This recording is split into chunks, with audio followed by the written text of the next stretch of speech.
할렐루야. 오늘은 2월 3일 수요일입니다. 이제 다 함께 기도하심으로 수요 기도회를 시작하겠습니다. 거룩하신 아버지 하나님, 은혜와 사랑을 감사합니다. 오늘 하루도 하나님의 은혜 가운데 지켜주시고 이 저녁 시간에 온라인으로 주님을 예배하게 하시니 감사합니다.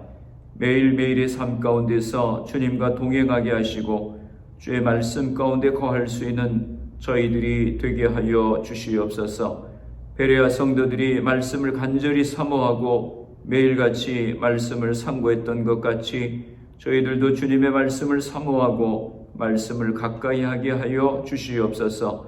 코로나 상황 가운데서 우리에게 말씀하시는 주님의 음성을 듣고 그 뜻을 생각하는 저희들이 되게 하여 주시옵소서. 질병으로 인하여 어려움 가운데 있는 성도님들을 기억하여 주시고 저들을 회복케 하여 주시옵소서. 이 시간 한인연합감리교회가 연합으로 청지기 세미나를 갖습니다. 이 시간을 축복하여 주시고 청지기 세미나를 통하여서 청지기로서의 저희들의 신앙의 자세를 다시 한번 다지는 귀한 시간이 되게 하여 주시옵소서. 말씀을 전하시는 강사 목사님에게도 은혜를 허락하여 주시옵소서. 예수님의 이름으로 기도드리옵나이다. 아멘. 오늘 우리에게 주시는 하나님의 말씀은 고린도전서 12장 3절에서 7절까지 말씀입니다. 제가 봉독해 드리겠습니다. 그러므로 내가 너희에게 알리노니 하나님의 영으로 말하는 자는 누구든지 예수를 저주할 자라 하지 아니하고 또 성령으로 아니하고는 누구든지 예수를 주시라 할 수 없느니라. 은사는 여러 가지나 성령은 같고 직분은 여러 가지나 주는 같으며 또 사역은 여러 가지나 모든 것을 모든 사람 가운데서 이루시는 하나님은 같으니 각 사람에게 성령을 나타내심은 유익하게 하려 하심이라. 아멘. 오늘 청지기 세미나의 주제는 섬김입니다. 오늘 우리에게 말씀을 전해주실 강사 목사님은 미네소타 복음 연합감리교회를 담임하고 계시는 윤국진 목사님이십니다. 이 시간 말씀을 통해서 은혜 받는 귀한 시간이 되시기를 바랍니다.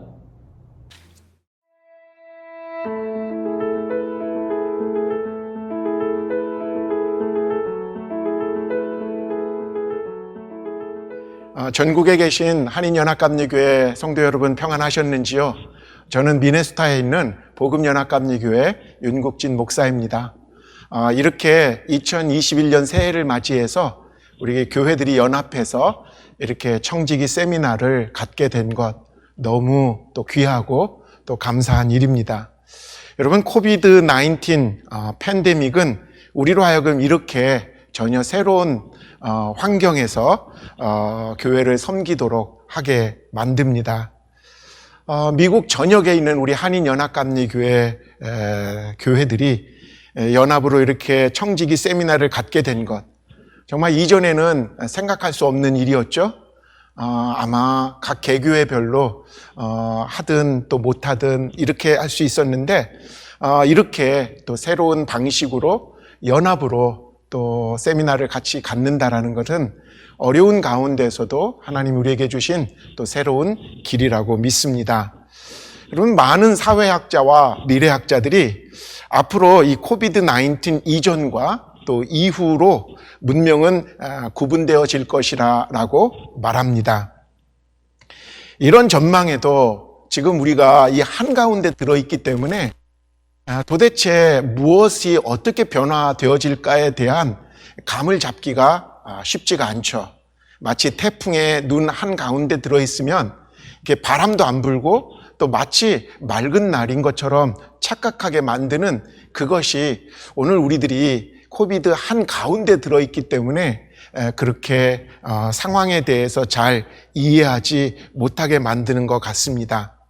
그러나 분명한 것은 2020년 그리고 우리가 지금 또 막 시작한 2021년은 우리 교회 역사에서 정말 중요한 전환점이 될 것입니다. 그것을 사람들은 뉴 노멀 시대라고 부르고 있죠. 바라기는 이번 이 한인연합감리교회가 함께하는 이 연합 청지기 세미나를 통해서 뉴노멀 시대에 우리 교회와 성도들이 어떻게 섬길 것인가, 어떻게 교회를 그리고 성도의 삶을 살아갈 것인가. 감사한 것은 이게 함께 고민하고 함께 마음을 모을 수 있는 이 기회가 우리에게 주어졌다라는 것이 아마 기회인 것 같습니다. 여러분, 그런 말 있죠? 위기라는 말. 근데 이 위기는 위험하지만 기회일 수 있다라는 거. 그렇기 때문에 오늘 우리는 기회로 삼아야 됩니다. 특별히 위기 의식을 가질 때 교회는 변화되어질 수 있다라고 믿습니다. 저희 교회뿐만 아니라 우리 미국에 있는 한인연합감리교회 교회들이 정말 비상한 각오로 이 위기 의식을 가지고 새로운 교회 또 새로운 섬김의 자세가 무엇인지 점검하고 거듭나는 기회가 되기를 바랍니다. 저 개인적으로는 이 코로나19 이것을 지내면서 목회의 큰 전환점을 맞이하게 됩니다. 그동안 저도 사실 열심히 성실하게 교회를 위해서 섬겨왔다라고 생각은 해왔지만 이 개인적인 열심, 성실한 것만 가지고는 요번에 우리가 다 경험했잖아요. 이 코로나19의 이 위기를 혼자 개 교회가 성실하게 열심으로 섬겼다고 이게 되는 게 아니라는 사실을요. 사역이 갑자기 중단됐을 때 그 당황함이라는 것은 참 말로 다 할 수 없었습니다. 그런데 중단되게 되었던 그 순간에 하나님께서 멈추게 하셨다라는 것을 깨닫게 했습니다. 앞만 쳐다보고 부지런하게 열심히 달려갔던 그 시간들을 멈추고 주변을 바라보게 됐고 또 뒤를 돌아보게 되는 시간들을 좀 경험하게 됐거든요. 그때 깨달아진 것이 함께하는 것, 이 공동체에 대한 소중함을 저는 간절히 느꼈습니다. 연합감리교회, 우리 한인연합감리교회 공동 사용하는 매일 묵상집이 있잖아요. 기쁨의 언덕으로. 작년 10월 달, 11월 달 그 본문이 여러분 다 아시는 것처럼 예레미야 그리고 예레미야 애가였습니다. 2600년 전에 남유다에서 벌어졌었던 그 처참한 상황이 제가 묵상을 하면 할수록 또 교인들과 함께 이 말씀을 나누면 나눌수록 어쩌면 오늘날의 우리들의 모습인지 참 그것을 대비할 수 있었고요. 많은 회개와 또 다짐이 있었던 시간을 저는 보냈습니다. 그러면서 하나님이 그때에도 분명히 말씀하셨던 너희들이 지금 잘못된 신앙을 가지고 있다.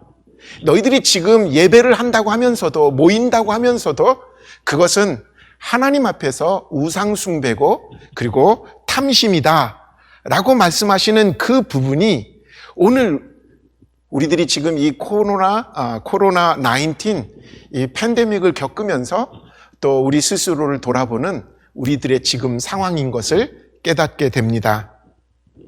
우리가 지금 이제 맞이한 2021년 아무도 예측할 수가 없죠.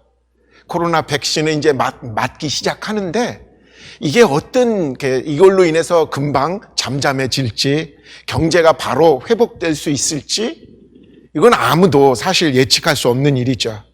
근데 분명한 건 여러분, 문제가 어려울수록 풀기가 어려운 복잡한 문제일수록 기본으로 돌아가라는 말이 있습니다. 그렇습니다. 저는 오늘 여러분들과 함께 이 세미나를 같이 준비하고 또 나누면서 가장 기본적으로 원점으로 돌아가야 되겠다. 성경이 말하고 있는 우리를 향하신 섬김이 무엇인지 그리고 우리 교회가 또 우리 성도들이 회복해야 되는 섬김은 무엇인지를 가장 원리적인 부분에서 시작하려고 합니다.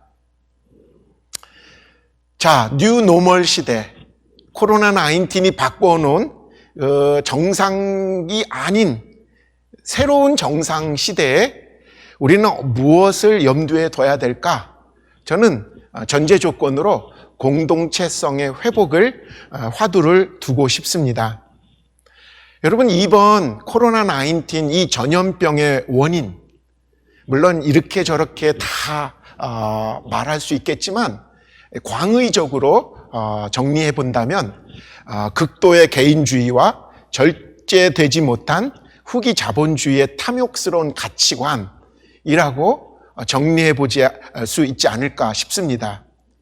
이러한 가치관에 익숙한 사람들은 자신들의 쾌락과 그리고 탐욕을 채우기 위해서 이 주변 환경들, 생태계까지도 파괴하고 착취하는 일이 성장과 성공과 발전이라는 이유로 이게 다 아무 꺼리낌 없이 진행해 오지 않았나.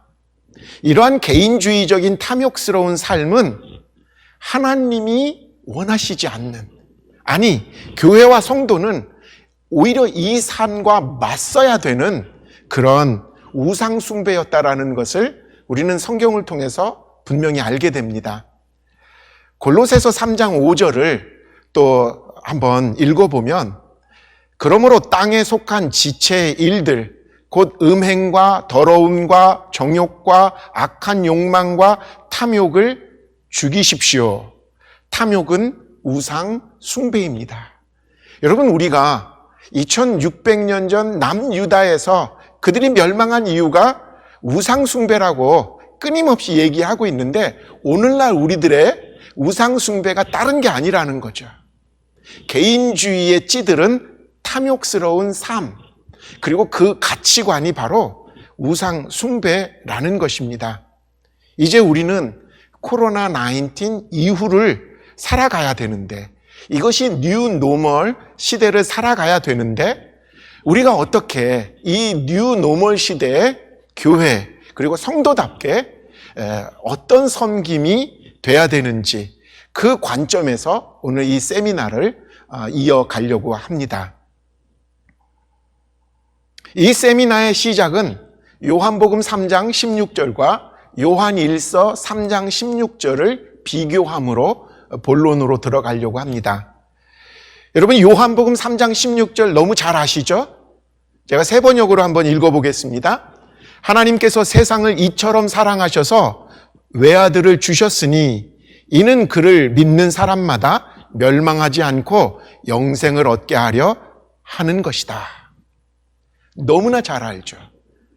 또 한번 요한일서 3장 16절은 어떤 말씀인지 한번 제가 읽어보도록 하겠습니다. 그리스도께서 우리를 위하여 자기 목숨을 버리셨습니다. 이것으로 우리가 사랑을 얻게 되었습니다. 그러므로 우리도 형제 자매를 위하여 목숨을 버리는 것이 마땅합니다.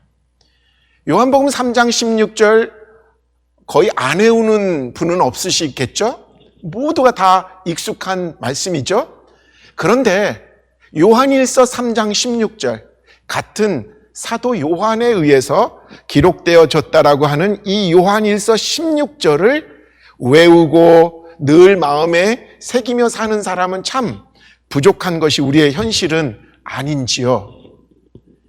요한복음 3장 16절만 읽고 만약에 요한일서 3장 16절이 없는 교회 공동체, 여러분 어떻다라고 생각될까요? 아마 하나님과의 관계는 뜨겁다라고 하면서 믿음의 형제 자매들과의 관계는 아름답지 않고 대면대면하고 그리고 삭막한 그런 공동체는 아닐까 싶습니다.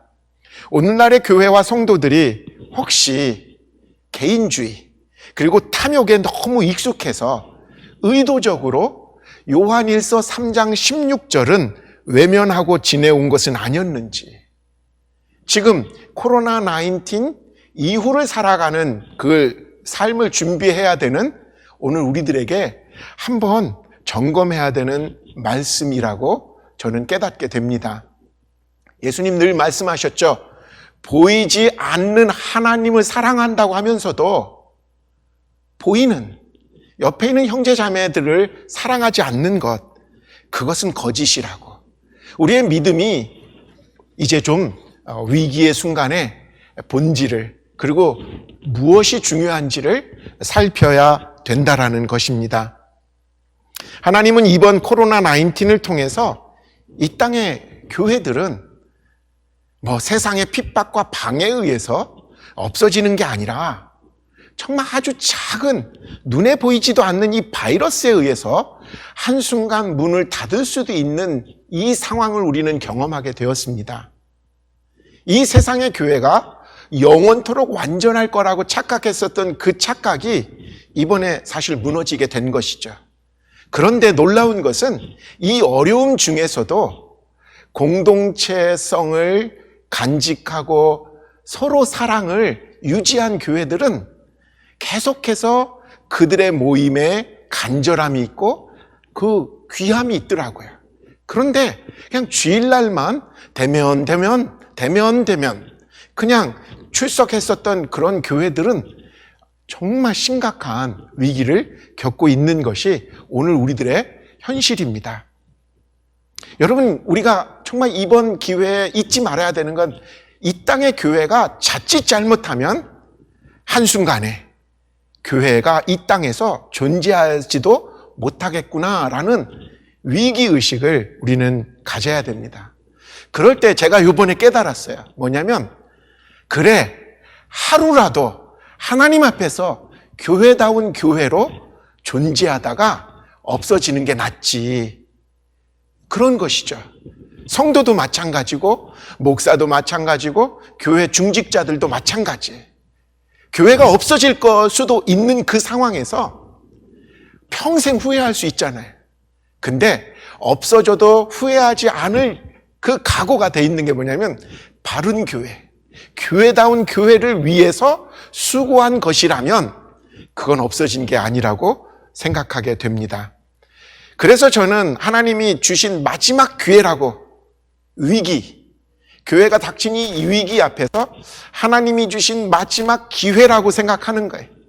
변화돼야 됩니다. 태풍이 몰아쳤을 때 건물도 무너지고 자연 환경이 파괴된 것처럼 보이지만 엄밀히 말하면 생태계를 다시 회복한 사건이 태풍이었다라는 거죠. 바닷물을 막 완전히 뒤집어 놔가지고 플랑크톤이 다시 살아나고 그 먹을 것들이 다시 회복되어지는 일들이 태풍에 의해서 일어난 것처럼 이번 이 코로나19, 이 팬데믹을 겪으면서 교회는 정말 교회다운 교회로 이 땅에 어떻게 서야 될 것인가를 알아야 된다라는 거죠. 여러분, 저와 여러분, 그리고 우리 교회는 하나님의 방법으로 구원받은 것입니다. 그리고 하나님께서 하나님의 방식으로 이 세상을 구원하시기 위해서 이 땅에 교회와 성도들을 허락하신 거죠. 그렇다면 우리들, 하나님이 이 땅에 교회를 왜 부르셨는지, 그리고 이 땅에 아직도 우리를 살게 하시고, 그리고 우리로 인해서 세상을 어떻게 섬기라고, 그리고 어떤 공동체를 세우라고 하시는지를 이번 기회를 통해서 우리가 다짐하고 깨달을 수 있어야 될 줄 믿습니다. 오늘 그래서 이 섬김이라는 주제의 구체적인 제목을 저는 이렇게 잡아봤어요. 섬김을 통해 공동체를 새롭게 살리자. 여러분, 마태복음 20장 25절로 28절까지가 예수님께서 제자들에게 구체적으로 어떤 섬김의 삶을 살아야 되는지에 대해서 알려주신 말씀입니다. 제가 읽겠습니다. 예수께서는 그들을 곁에 불러놓고 말씀하셨다. 너희가 아는 대로 이방 민족들의 통치자들은 백성을 마구 내리누리고 고관들은 백성에게 세도를 부린다. 그러나 너희끼리는 그렇게 해서는 안 된다.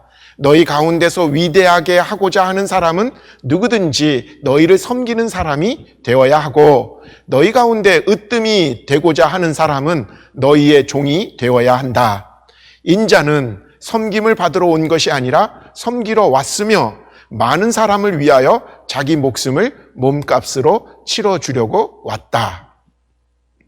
여러분, 이 마태복음 25장 이 본문, 오늘 제가 읽은 이 본문 앞에는 제자들끼리 싸운 이야기가 나오거든요.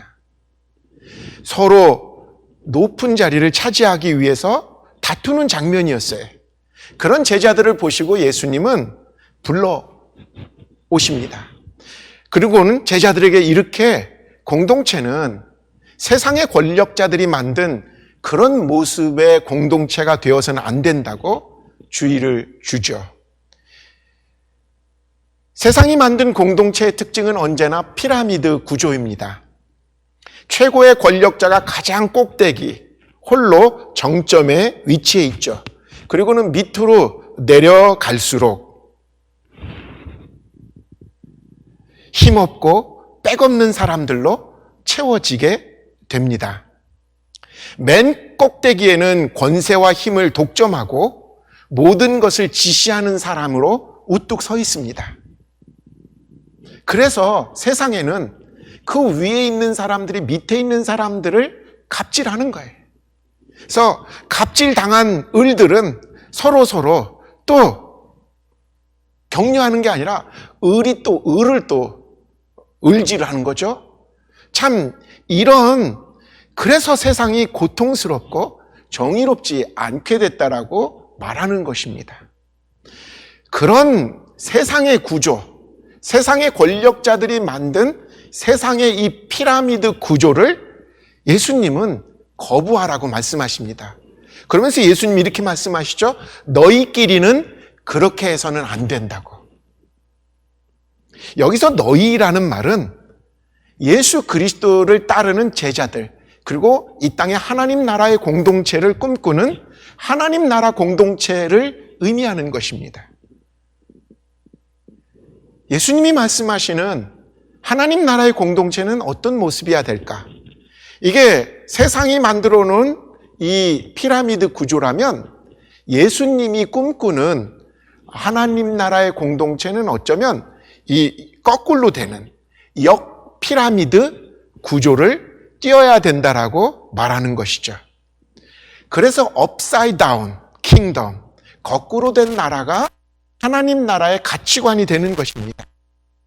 여기서 말하는 이 공동체의 역삼각형의 맨 아래에는 최고의 지도자가 그 밑에서 죽기까지 사람을 섬기는 거예요. 그리고 그 분의 위에 있는, 어떻게 보면 예수님하고 연관되는 예수님이 그 가장 정점에 있고, 그 다음에 연결된 제자들이 예수님처럼 혼신을 다해서 죽기까지 또 사람들을 섬겼잖아요. 이것입니다.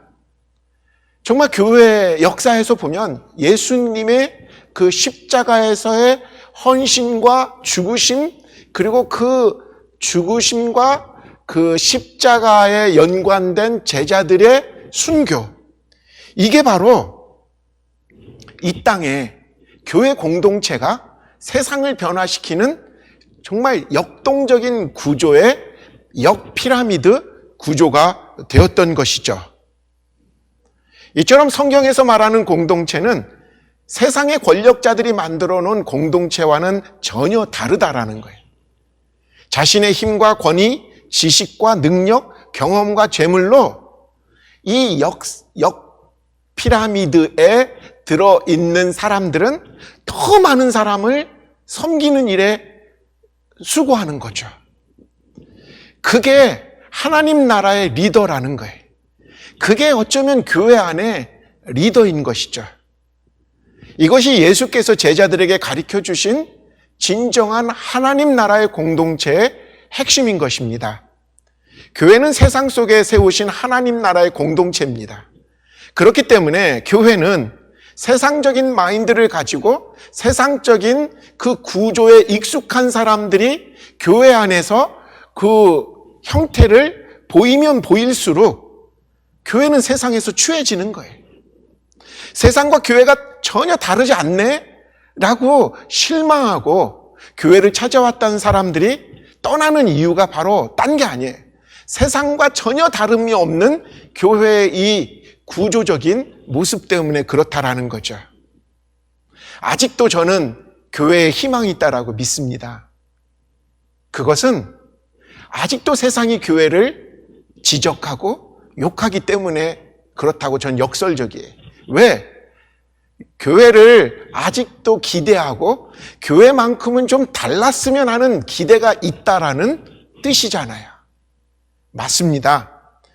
목사됨, 장로됨, 권사됨, 집사됨은 어쩌면 그 직분의 무게만큼 더 많이 섬기라는 직분인 것이죠. 사실 이 직분을 생각하면 도망가고 싶어요. 맡고 싶은 마음이 정말 없어져요. 그런데 우리가 이 직분을 순종하고 가는 것은 우리를 믿고 구원하시고 맡겨주신 하나님의 사랑 때문에 그렇다라는 거죠. 직분이 크고 직분이 많을수록 하나님이 우리에게 주신 사랑의 깊이가 더 깨달아지기를, 그 은혜와 그 체험 때문에 그 사랑을 외면할 수가 없어서 결단해서 목사가 되는 거고 장로가 되는 거고 권사님과 집사님 되는 거죠. 더 낮아지려고, 더 많은 시간, 더 많은 재물, 더 많은 힘을 다른 사람들에게 나누어주고 섬기려고 있는 자리라는, 여러분, 우리 이 교회가 이 피라미드 구조만 제대로 유지하고 그것을 실천할 수만 있다면 저는 세상에서 교회는 온전하게 영향력을 끼치고 세상을 변화시킬 수 있는 힘은 바로 거기서 나온다라고 믿습니다. 코로나19는 바로 이 모습을 교회들에게 점검하라고 주신 기회인 것입니다. 예전에는요, 교회가 클수록 자랑할 것이 더 많은 것처럼 보였지만 아마 이 코로나19를 지내면서 큰 교회일수록 책임감을 더 갖는 거예요. 직분이 큰 사람일수록 더 큰 섬김과 책임감을 갖는 것처럼 우리가 속해 있는 교단도 이래야 된다라는 거죠.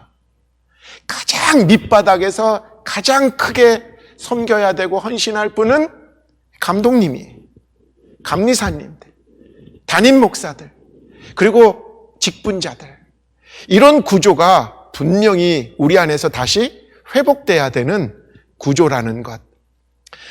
여러분, 저와 여러분이 이 섬김의 도를 우리가 회복할 수만 있다면 정말 우리는 성경적인 공동체를 다시 회복하고 세우는 일에 열심을 내는 사람들이 될 수 있을 것입니다. 자, 이것이 성경이 말하는 섬김의 원리입니다. 자, 그러면 두 번째로 구체적으로 섬김이 어떻게 실천돼야 되는가? 공동체 안에서 구체적으로 섬김은 어떤 모습으로 섬겨져야 될까? 요한복음 13장을 한번 찾아봤습니다. 34절로 35절까지죠. 이제 나는 너희에게 새 계명을 준다. 서로 사랑하여라.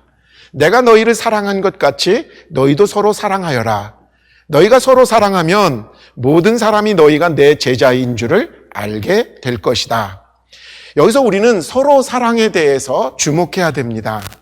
우리는 막연히 서로 사랑하라 라면 옆 동네 사람 아니면 저 아프리카 어떤 원주민들 이렇게 넓게 자꾸 본능적으로 적용하려고 드는 습성이 있어요. 근데 성경 본문을 잘 들여다보십시오. 예수님이 말씀하신 서로 사랑은 먼저 12 제자들을 향해서 주신 서로 사랑이거든요. 먼저 제자 공동체 안에서 서로 사랑하라고 하신 명령입니다. 그렇게 먼저 제자들끼리 서로 사랑하면 그 사랑하는 모습 때문에 세상 사람들이 제자들이 바로 예수의 제자들인 것을 알게 된다라고 말씀하신 거거든요. 우리는 여기서 실제적인 섬김의 실천 방법이 이것이구나라는 것을 알아야 됩니다. 여러분 한번 생각해 보세요. 한 사람이, 한 개인이 자기 마음에 품고 최선을 다해서 서로 사랑을 실천할 수 있는 사람의 수가 몇 명이 될까? 한번 생각해 보세요. 인류를 사랑한다? 당연히 그래야 되지만 실체적으로, 구체적으로 내 섬김의 대상이 몇 명 정도 될 수 있을까? 한 사람이 마음에 품고 진정 서로 사랑할 수 있는 사람 수, 제 생각에는 한 10명 미만이라고 생각이 돼요. 뭐 이유는 예수님이 12제자를 이렇게 부르셨고 또 끊임없이 사랑해 주셨다라고 돼 있잖아요.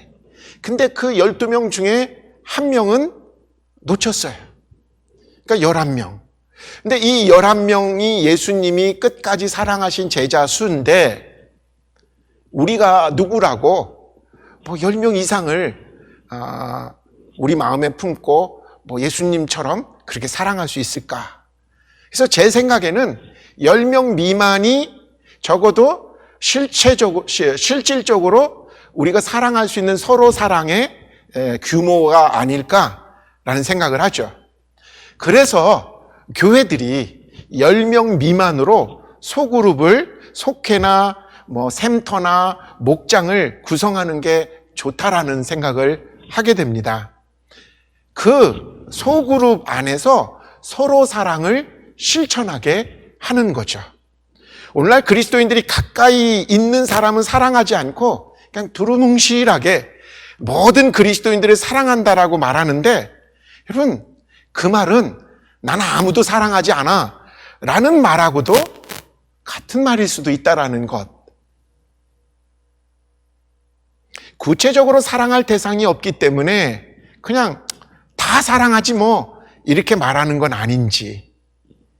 여러분, 어느 사람을 구체적으로 사랑하는 건 정말 무척 힘든 일입니다. 여러분, 이게 얼마나 힘든 일인지 예수님이 마지막에 주신 명령 아니겠어요? 우리가 뭐 쉽게 마음만 먹으면 뭐 사랑하지 뭐 이렇게 해서 사랑할 수 있는 거라면 예수님이 굳이 마지막 유언과 같이 제자들에게 명령하셨겠어요?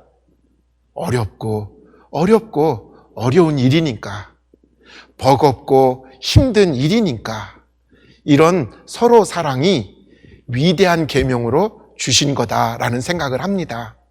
그래서 교회는 그냥 아주 그냥 그 넓은 의미에서 우리 그냥 사랑합시다라는 것으로 내버려 둘 게 아니라 작은 공동체를 만들어서 그 안에서 서로 사랑을 실천할 수 있도록 교회 구조를 만들어 가야 된다라는 거죠. 교회가 그 서로 사랑의 실천의 장을 마련한 것, 그래서 10명 미만의 범위 안에서 서로 간의 영적인 책임감을 가지고 서로를 섬기는 그 실천을 하게 만들어 줄 때 우리는 비로소 교회가 실질적으로 서로 사랑하고 서로를 섬기는 모습으로 건강한 하나님의 나라의 공동체를 실천해낼 수 있다라고 생각이 됩니다. 교회의 규모에 상관없이 우리는 성도들이 서로 사랑하는 삶의 구조를 형성해야 돼요. 감리교는 그 전통이 있는 교단이거든요. 감리교만큼 시작하면서부터 속회라는 구조를 가지고 그 속회에서 서로 사랑을 실천할 수 있도록 만든 교단이 어디 있겠어요? 지금 다른 교단들도 그것을 본받아서 구역회, 구역, 목장 이런 것들을 자꾸 만드는 것도 이유가 바로 서로 사랑의 실천의 장소는 소그룹이다. 그리고 그것이 바로 교인들과 성도들이 다 함께 건강한 공동체로 세워지는 모습이 그 안에서 일어나게 된다라는 거죠. 자, 그렇다면 이 공동체 안에서 우리는 어떤 모습으로 다양한 섬김을 해야 되는지 한번 또 구체적으로 들어가 보겠습니다. 고린도전서 12장 3절로 7절까지 긴 이야기지만 앞부분과 뒷부분 정리해서 말씀해 보겠습니다. 그러므로 나는 여러분에게 알려드립니다. 하나님의 영으로 말하는 사람은 아무도 예수는 저주를 받아라 라고 말할 수 없고, 또 성령을 힘입지 않고서는 아무도 예수는 주님이시다 라고 말할 수 없습니다. 은사는 여러 가지지만 그것을 주시는 분은 같은 성령님이십니다. 섬기는 일은 여러 가지지만 모든 사람에게 성령을 나타내 주시는 것은 공동 이익을 위한 것입니다. 공동 이익. 교회라는 공동체의 대전제는 예수님을 그리스도라고 고백하는 그 고백에서 시작되는 사람들의 공동체이죠. 그 예수님을 주님으로 말하는 사람들은 그냥 하는 게 아니라 그를 고백하시는 성령님이 우리에게 역사하셔서 예수가 그리스도이심을 고백하게 한 것이죠. 바로 성령님이십니다.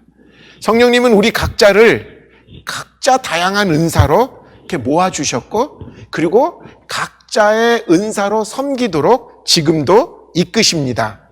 어떤 사람은 말씀을 가르치는 은사로, 전하는 은사로, 어떤 사람은 방언하고 예언하고 병 고치고, 어떤 사람은 열심히 사람들을 섬기고 위로해주고, 또 교회 안에서 행정도 잘하는 그런 다양한 은사로 섬기게 한다라는 거죠. 근데 여러분, 성령님이 이렇게 각자의 사람들에게 은사를 주신 이유가, 이게 개역성경에선 이게 공동의 이익이라는 말이 안 나오는데, 이게 공동이라는 말이 좀 빠져 있지만, 새 번역에는 이 공동이라는 정확한 표현이 생략되지 않았다라는 거죠. 성령이 우리에게 주신 은사는 개인의 유익을 위해서가 아니라 공동의 유익을 위해서 주신 것이라고 분명히 밝히고 있습니다. 성령님께서 우리 각 사람에게 다양한 은사를 통해서 하나님의 공동체를 세워나가라라고 말씀하신 거죠. 그렇기 때문에 은사는 비교하거나 뭐가 더 우월하거나 열등한 개념이 전혀 없는 거예요. 초자연적인 모습을 가지고 나타내는 은사가 주목받을 수는 있어도 그냥 묵묵히 형제 자매를 위로하고 또 섬기는 일, 그런 것들과 전혀 다른 차이가 없다라고 말하는 거죠. 왜? 그것들의 목적이 공동의 이익을 위해서, 유익을 위해서 주신 각자의 은사이기 때문에 그렇다라는 거죠. 이렇게 은사를 얘기하면 많은 분들이 저한테 그래요. 목사님, 저는 은사가 뭔지 모르겠어요. 근데 그런 분들은 알 때까지 아무 일도 안 하시더라고요. 제가 참 권면해드리고 싶은 건 딴 게 아니라 그냥 교회에서 부탁하면 은사인지 아닌지 몰라도 일단 한번 맡아서 해보시면 돼요. 순종하셔서 이 일도 해보고 저 일도 해보고 또 이 일도 맡아보고 저 일도 맡아보면 자연스럽게 내 은사가 이런 거구나 깨달아지는 거죠. 내 은사 열심히 하다 보면, 그러니까 여러분 교회에서 또 인생을 살면서 성도가 가장 큰 축복은 뭘까 싶어요. 그것은 자기가 재밌어 하는 일과 자기가 잘하는 일이 일치하는 거. 어쩌면 이게 하나님이 주신 그 은사를 정말 기쁘게 막 하다가 섬기다가 주님 오라고 하시는 그날에 주님 앞에 기쁨으로 가는 것. 여러분, 이게 오늘 우리들에게 허락하시고 또 기회를 주신 그 시간 끝까지 우리가 내 은사가 이런 것이었어요 라고 기쁘게 여기며 감당하는 그 꿈을 우리가 좀 꿔야 될 것 같아요. 그래서 교회는 가장 은사를 잘 좀 개발할 수 있도록 이런 일 저런 일도 다양하게 좀 기회를 주는 것이 좋을 것 같습니다. 그 얘기죠.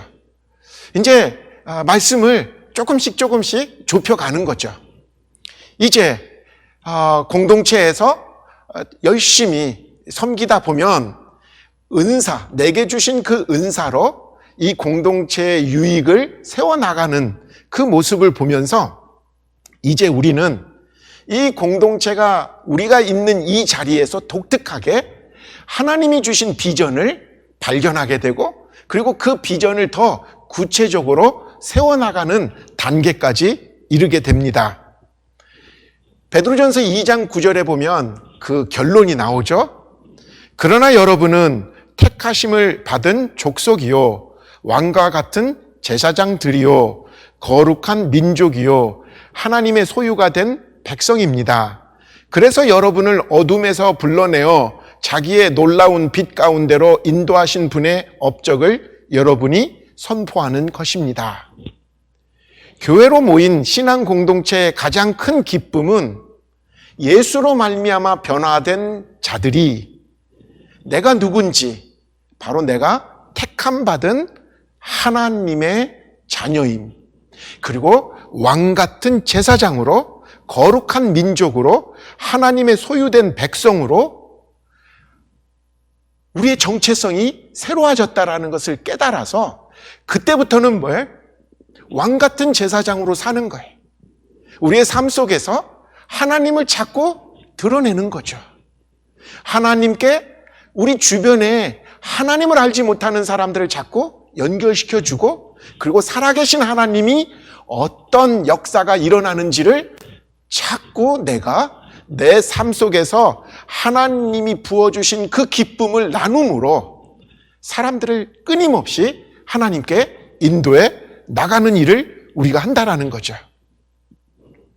그것이 서로 사랑을 보여줌으로, 그리고 내가 맡은, 내게 주신 은사를 열심으로 섬김으로, 여러분 그것만 우리가 크기의 문제가 아니라 내가 있는 그 작은 공동체에서 서로 사랑이 이루어지고, 그리고 받은 은사를 통해서 서로를 열심히 섬기면 세상 사람들이 이 공동체를 보면서 다르다, 참 이상하다, 어떻게 이 사람들은 이렇게 살까 주목하게 된다라는 거죠. 그 주목하게 됐을 때 바로 하나님의 업적을 우리가 그걸 통해서 선포하고 있게 된다라고 말하는 것입니다. 두루뭉실하게 어디 선교 후원하고, 물론 해야죠, 당연히. 어느 나라 선교 가고 마땅히 해야 되죠. 그런데 내가 속해 있는, 그리고 교회 안에서의 작은 공동체, 속회든 샘터든 목장에서 서로 사랑을 실천해내지 못한다면, 그리고 그만 큰 교회 같은 경우는 그 섬김을 제대로, 은사를 가지고 섬길 수 있는 기회가 적잖아요. 근데 작은 공동체, 속회에서는 그 섬김이 자기의 은사가 무언지를 바로 깨닫게 되거든요.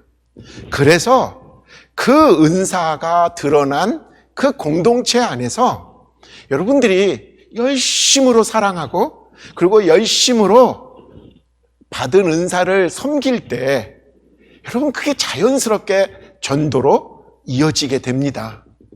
그것이 바로 나도 저 사람들이 살아가는 모습대로 나도 좀 한번 살아가면 어떨까, 마음속에 질문을 갖게 한다라는 거죠. 그 속으로 초청하기는 쉬워요.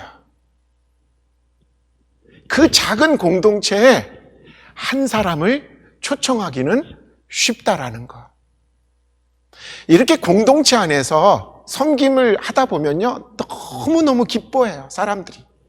여러분, 이런 경험을 한 사람들은요, 아무리 이사 가고 아무리 떨어졌어도 그 나눴던 사랑을 잊지 못하고 그 사랑을 또 새로운 교회나 신앙 공동체 안에서 또 꿈꾸게 되어 있는 거거든요.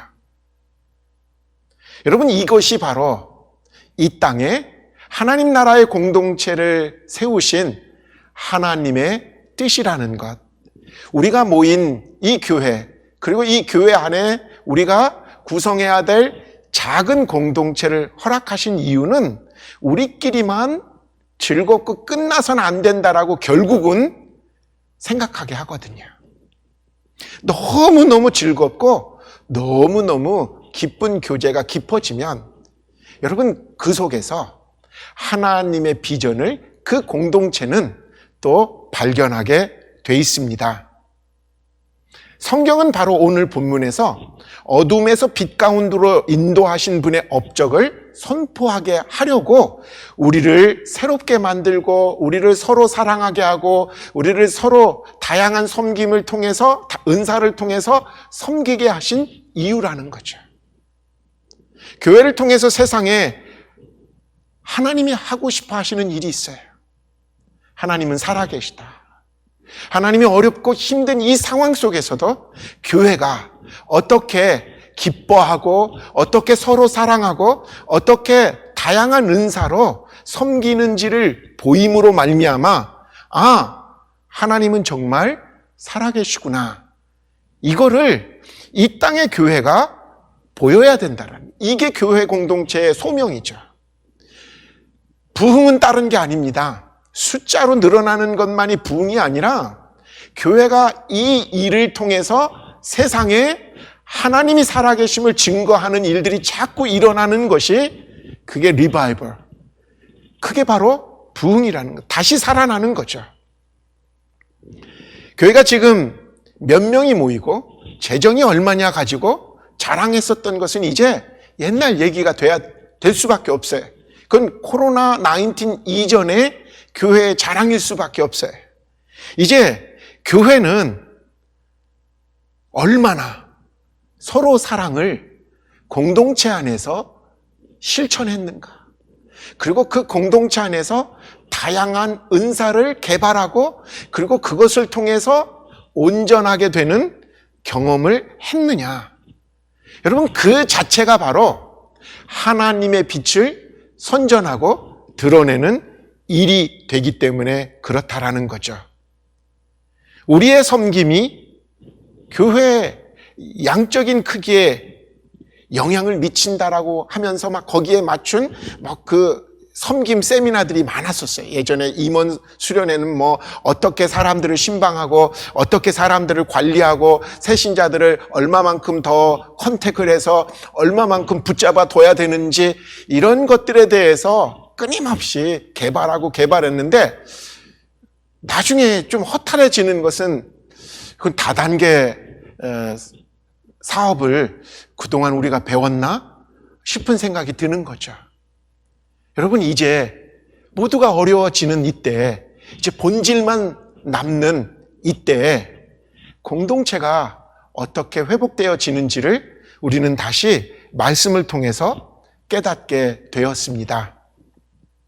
2021년 우리 한인연합감리교회에는 정말 역사적인 전환기가 될 수밖에 없는 해입니다. 기존의 연합감리교단에 남을 것인가, 아니면 그렇지 않고 새로운 복음주의 전통 교리를 지키려는 교단으로 출발할 것인가.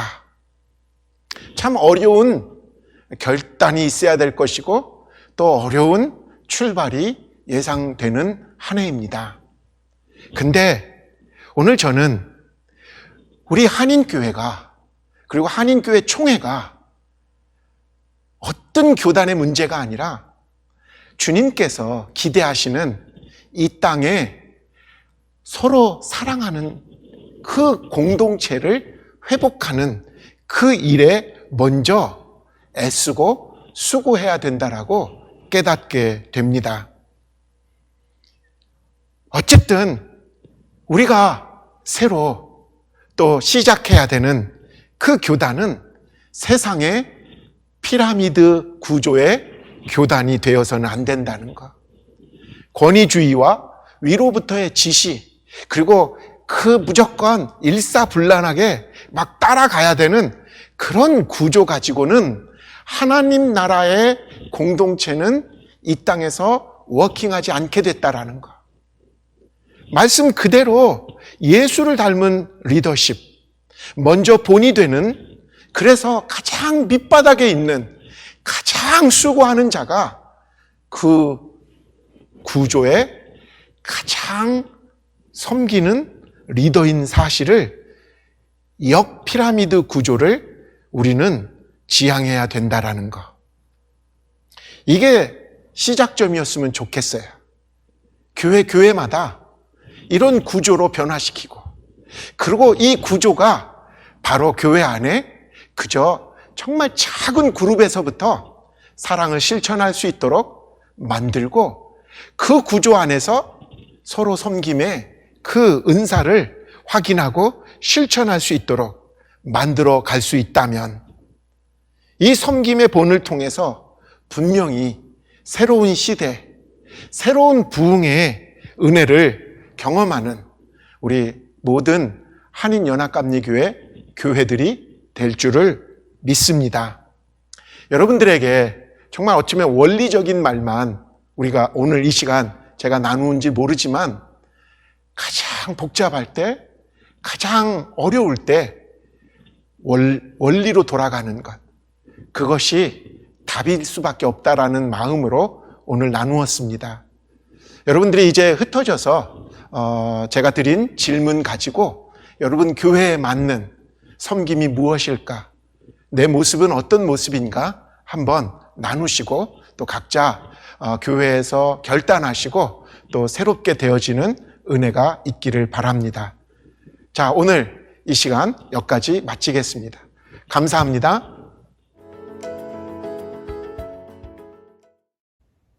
귀한 말씀 대단히 감사합니다. 다음 주 수요일에는 워싱턴 사김의 교회를 담임하고 계시는 김영봉 목사님께서 증인이라고 하는 주제를 가지고 말씀을 전해 주시겠습니다.